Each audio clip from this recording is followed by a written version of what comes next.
How's it going, guys? Tyrant here, and I just finished watching episode 3 of WotaKoi. Love is hard for Ontakus. Wait, love is hard for Ontaku. The title seems really funky. But anyways, so I just got done watching episode 3. I'm finally caught up.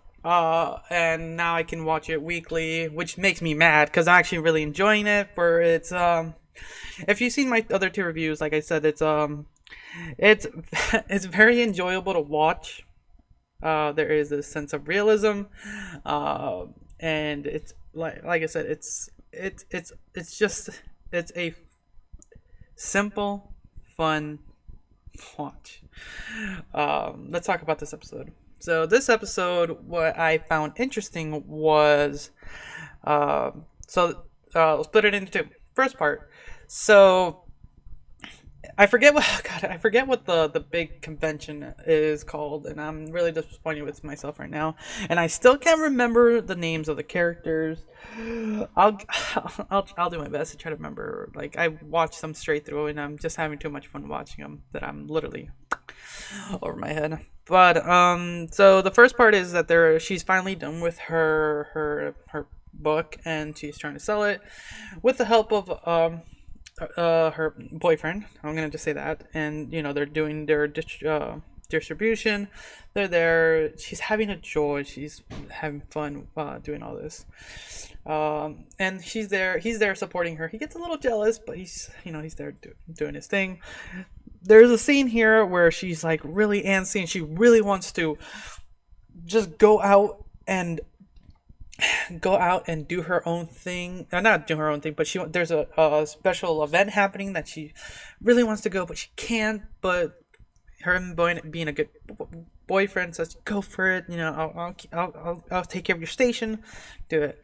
And he has this event where you make a note of these women passing by. Like there's a guy selling yaoi comics. Like, oh my god, and it's implied that he gets sexually harassed, and it's not funny, but it's in context in this show it's funny. Yeah, that's kind of about it. Second part is a little bit more I would say relatable, in a sense that we'll split this one into two parts. So the first part is it's the weekend. He invites her over, and she thinks it's them getting together like any man and woman in who are in a relationship like that, just doing stuff, and she's kind of nervous and everything. But it turns out, hey, he's just invited her to hang out and play video games. Do that, and she keeps like thinking. Her first thought is like, what color panties is she wearing? And like, oh my god. But they end up playing. What's funny is that this is so, like I said, realistic, because they end up playing. They actually say Mario, and they're playing with the Wii, and it's really just enjoyable.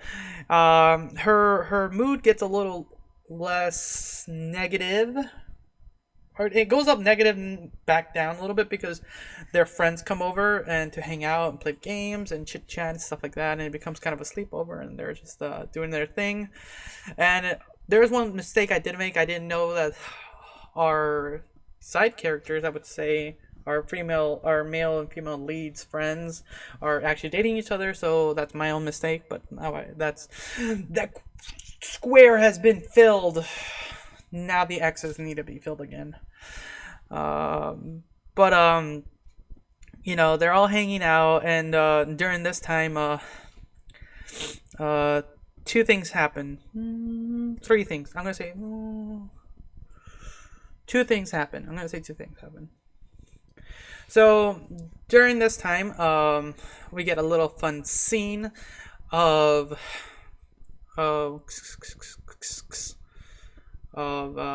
the girls hunting down our main male leads stash, the almighty stash that every man has. Like, it's bound to happen. Even said, it's like his friend says, like, if he has everything digital, and she's like, our female side character is like, no, paper is always going to be something, like something's always going to happen, and then like it's fun to see that, um and and it's just a fun overall scene of them trying to find his stash and doing their best, and having that conversation about porn. Uh, Overall, that was just a fun thing. Second part of that scene is he's done with the shower, and he walks in, starts talking with her about old times because she finds this box, and they find these little pencils. Apparently, there was like a game with them and something. And early in the episode, we got to mention like, how did we, we used to be friends when we were little, and I wonder when we first started to be friends. And it gets revealed in this part that it happened kind of like just nonchalantly when they traded pencils and stuff like that. And she feels a little bad about that because uh, he mentions earlier that he's happy that he doesn't have many friends, and he's happy to have them over, having fun. And she's mad because she thought it was going to be those two, even though she's so nervous. But then she kind of like, I'm sorry, I know you're having fun, and that was sweet. But going back to their that situation, and she's like, if you're mad, can't remember, and she's like, no, don't worry, you had a lot of things, and yeah. Um, and then they shared a they shared a surprising kiss and bumping heads, and yeah.